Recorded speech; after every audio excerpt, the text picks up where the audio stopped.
Il y en a certains qui mangeaient dans des gamelles à cochon. Quand on voit les témoignages des victimes, ça arrache le cœur. Bonjour Valérie. Bonjour Marion. Selon ton état civil, tu es née dans la Creuse, mais en réalité, pas du tout. Tu es née à La Réunion et tu es ce qu'on appelle un enfant de la Creuse. L'histoire des enfants dits de la Creuse, c'est une page sombre de l'histoire de France. Je dirais que c'est une histoire politique, c'est une affaire d'État.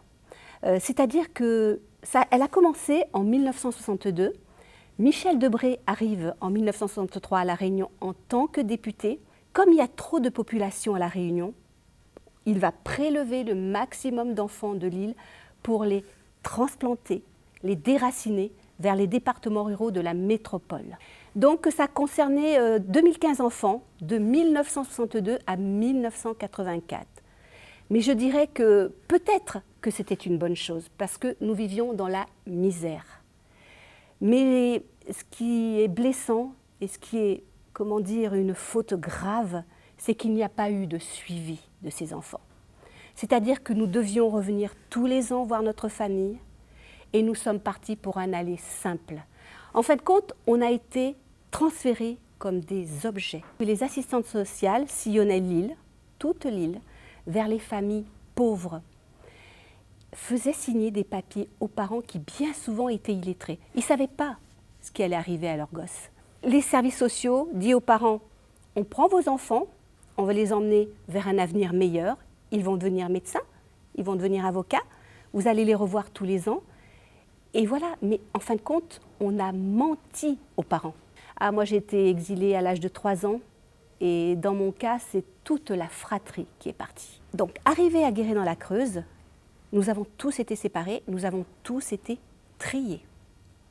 Les ados d'un côté, les petits de l'autre. Moi, je faisais partie des petits puisque j'avais 3 ans et je me suis retrouvée donc dans une famille d'accueil à l'âge de 3 ans où je dirais ça s'est très mal passé.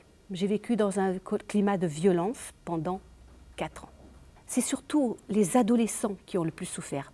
Pourquoi ? Parce qu'ils étaient dans des fermes, la plupart, et maltraités, considérés comme de la main-d'œuvre gratuite. Les familles d'accueil prenaient ces petits noirs, entre guillemets, ces petits enfants réunionnais, pour travailler la ferme, et en échange, ils ont eu quoi ? La maltraitance. Ils ont eu quoi ? Il y en a certains qui mangeaient dans des gamelles à cochon. Quand on voit les témoignages des victimes, ça arrache le cœur. Parce que bon, oui, sur les 2015, peut-être qu'il y en a qui ont réussi. Moi, je dirais, j'ai réussi, mais à quel prix ? 2015 enfants qui partent comme ça, en métropole, sans aucun suivi, dans des conditions difficiles, puisque quand nous sommes arrivés dans la Creuse, c'était quand même l'hiver. Et le jour où l'assistante sociale qui est venue me chercher dans cette famille pour m'emmener ailleurs, je me suis dit, qu'est-ce qui va m'arriver maintenant ? Et là, je me suis retrouvée dans un petit village à côté de Guéret, La Brionne, et je vois 2 personnes qui m'attendent en haut d'un escalier. Et elle me dit, voilà, je suis ta maman, voici ton papa. Ma première réaction, j'ai tourné la tête, j'ai vu qu'il y avait une table et je me suis faufilée sous la table. Mais ce questionnement qui durera longtemps, pourquoi je suis bronzée, avec des cheveux très crépus à la Jackson 5, je n'avais pas du tout de ressemblance avec mes parents. Et là a commencé le racisme dans cette école. Blanche-Neige, négresse, sale petite négresse. Ça a été quelque chose de difficile à vivre.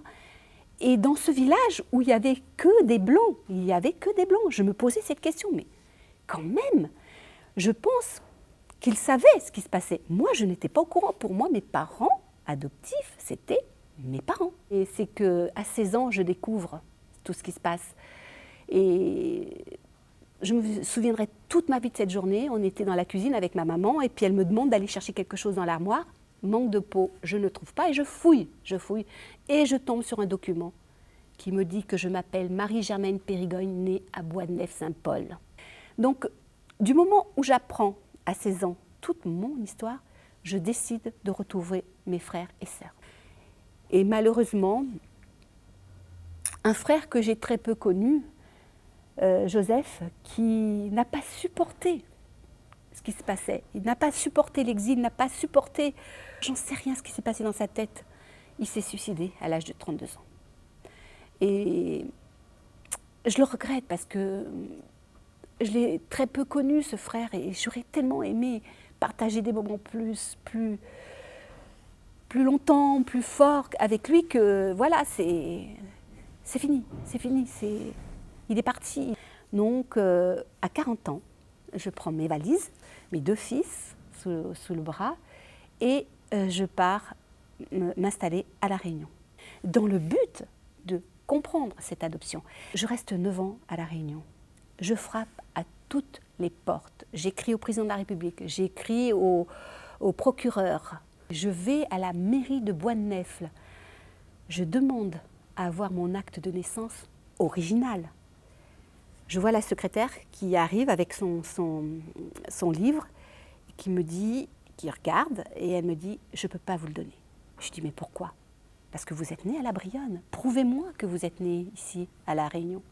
Là, je vais commencer à me battre. J'ai dit « je vais faire autre chose ». Je me rapproche de Jean-Philippe Jean-Marie, qui est président de l'association Racines en l'air. Je rencontre Sudel Fuma, historien, qui est décédé aujourd'hui. Je rencontre Jean-Jacques Martial pour la toute première fois et on s'est dit, on va mener un combat. Nous allons à l'Assemblée nationale. Erika Barretsch porte cette résolution. Le texte est voté à la majorité. L'État français reconnaît sa faute morale. Je dis bien morale. Et les députés se sont levés, se sont retournés et nous ont applaudi. Donc il faut, et c'est indispensable, mettre en place un dispositif psychologique.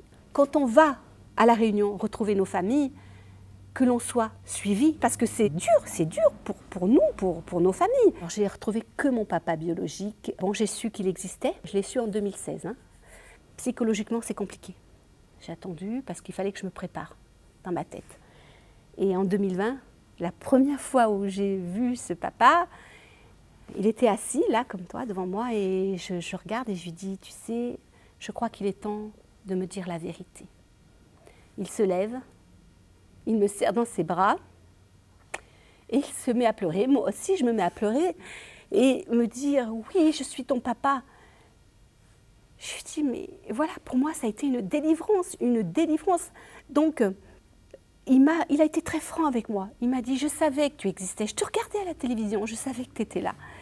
Mais j'ai honte, j'ai honte. Et c'est là le message que je veux faire passer aux familles réunionnaises. Il faut passer au-delà de la honte, il faut passer au-delà de la culpabilité. C'est passé, c'est fini. Maintenant, on a besoin d'aller vers l'avenir. Et notre avenir, c'est vous. Sans vous, on n'avancera pas.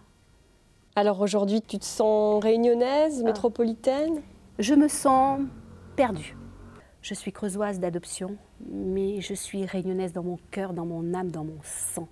Je suis chez moi. Je me réinstalle définitivement à La Réunion pour terminer le puzzle de ma vie. Je pense que ça va fonctionner parce que je me sens bien ici. J'ai mes racines, mes origines. Et puis avant tout, voilà, je suis réunionnaise, quoi.